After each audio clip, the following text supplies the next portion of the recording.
Hey guys, how's it going? WWE Super Hardy DX back here with another video, and I really appreciate you for checking out this video, and please take the time right now to subscribe, like this video, comment down below what you think of this video. I really need some feedback, so yeah, please just overall just give me some feedback, and yeah, that'd be greatly appreciated.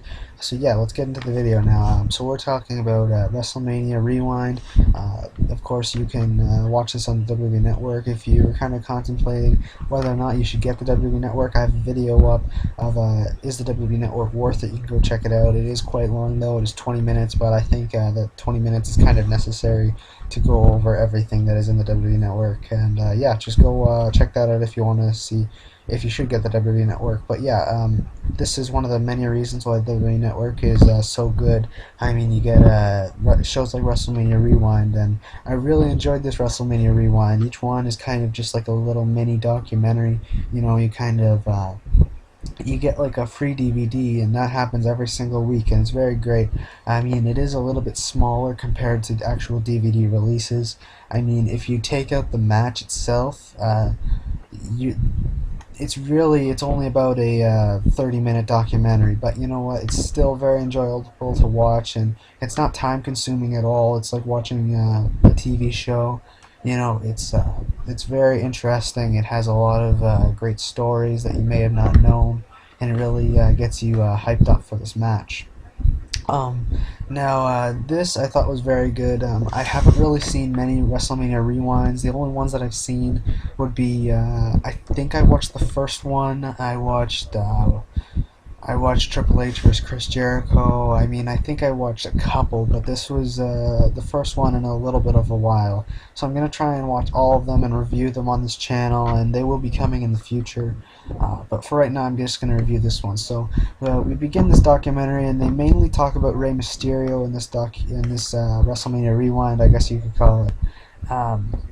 They don't really focus on the other two people in this match, although they do cover them. They don't really focus on them as much as they do Rey Mysterio, because the main point of this match would be, you know, to have WrestleMania, Rey Mysterio win the world title. So he was the main focus of this WrestleMania Rewind. So they kind of cover him having matches with Eddie Guerrero and winning the Royal Rumble, and you know, he's also talked about on how he is always an underdog, and everybody always kind of underestimated him as a singles wrestler, and kind of always looked at him as a great performer, but he would never reach the top, and he would never become the guy who would win the world title. And you know, Rey Mysterio, of course, just wanted to prove everybody wrong, that he was a great wrestler. He told some really great stories about how even before in WWE he was always looked at as a smaller competitor. Like in WCW, he would come in and they would put him in a match, and it was against Dean Malenko at Great American Bash 1996, I believe. Anyways, and he got really nervous, and he came back. Had an excellent match with Dean Malenko, of course. I think I've watched that match once, and I thought it was great. He came back into the locker room, and everybody, Hogan, they all gave him a standing ovation and just told him it was a great match. So he can definitely earn people's respect by just showing them what he can do in the ring. Vince McMahon explained that he thought that the fans needed an underdog at that point. That's what he felt was right for the business, and that they needed Rey Mysterio to come in. Now, I think that may be part of the reason. I'm not too sure, but I think the main reason why Rey Mysterio was pushed so bad is because people looked at him as this ambassador for Eddie Guerrero, and they were kind of capitalizing on the death of Eddie Guerrero. And of course, while this may be very sad, it is also a very good marketing tool or technique, I guess you could say. Because while it may be very sad that Eddie Guerrero has died, they still need to somehow profit on it, and Randy Orton touched on this. And when Randy Orton said that famous line, Eddie's not up there, he's down there, in hell, you know, like that famous line. He said that it was very hard for him to say that. It was very uncomfortable because, you know, everybody loved Eddie, but even if Eddie was still there, he would still he was still like he'd be fine with them incorporating that in the storyline, and I know a lot of people looked at it as that was a little bit too far, but you know what? Uh, I'm sure Eddie Guerrero would have been fine with it. I mean, they had to do something with it, and if it's a way for Randy Orton to get heat, then that's what they're gonna do. Now with the build up to WrestleMania 22, um, you also had Kurt Angle in there. Now, I believe Kurt Angle was originally supposed to face The Undertaker at WrestleMania 22, but what happened was The Undertaker wanted Kurt Angle to go over in that matchup, and Kurt Angle refused. So they, instead of having their match at WrestleMania, they had it at No Way Out, and of course Kurt Angle went over there. And then they would further go into WrestleMania with the triple threat. Um, they also, I'll go back to Rey Mysterio and Eddie Guerrero. They had a long rivalry, and afterwards, Eddie Guerrero passed away, and I believe it was, I think after No Mercy in either, I think it was 2005. I could be, yeah, I'm pretty sure it's 2005 because I remember that being his last pay-per-view.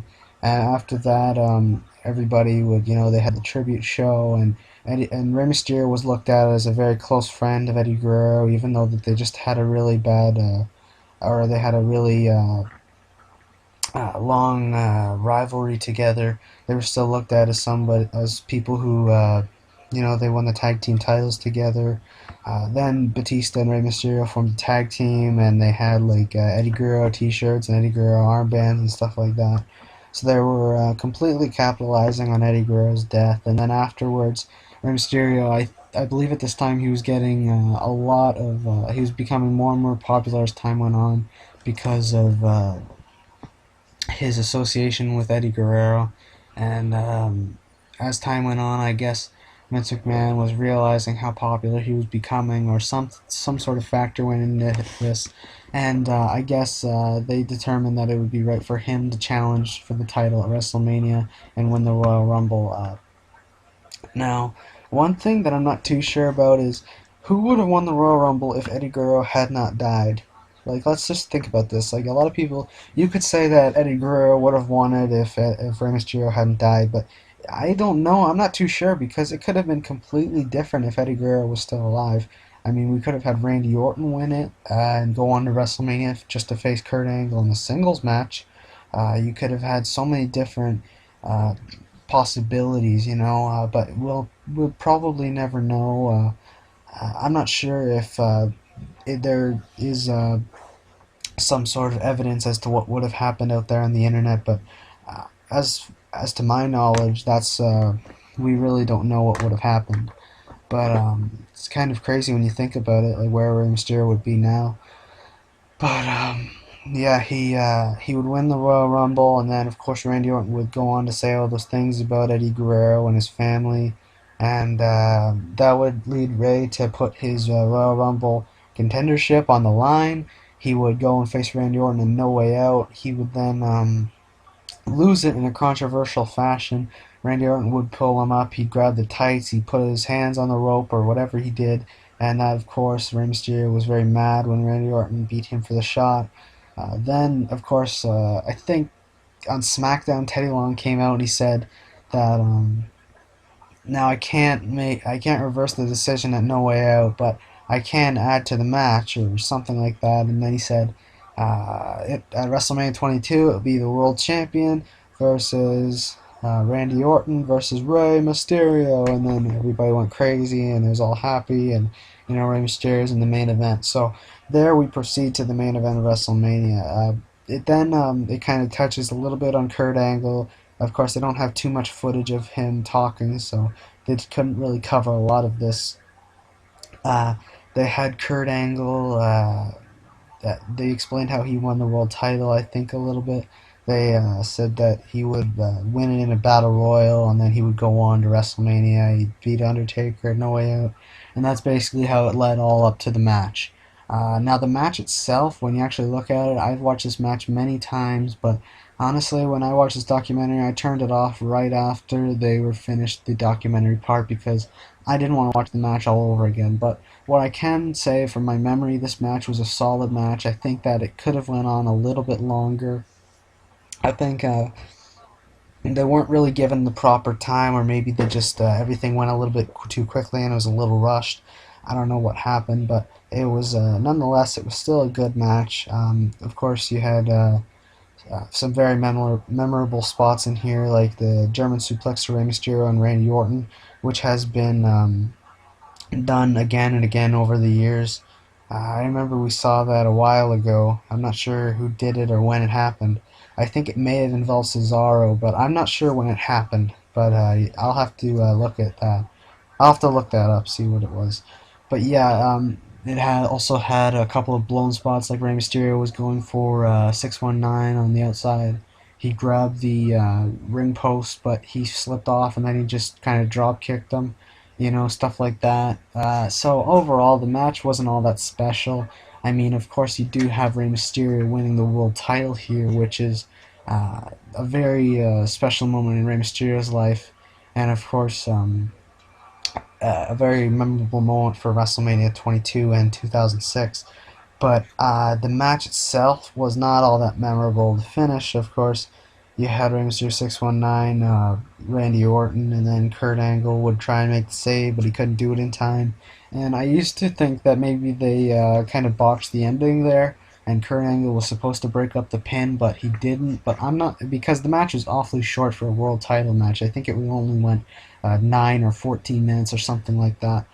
But I don't know now. I think maybe that was the intended finish, but they could have had something else planned. I'm not sure. But anyways, they did have Rey Mysterio go over here nonetheless, and I'm pretty sure that was the original plan. I'm almost positive that that was the original plan.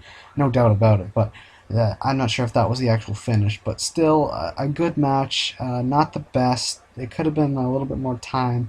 Overall, the documentary was very enjoyable. I enjoyed it. It was a good WrestleMania rewind.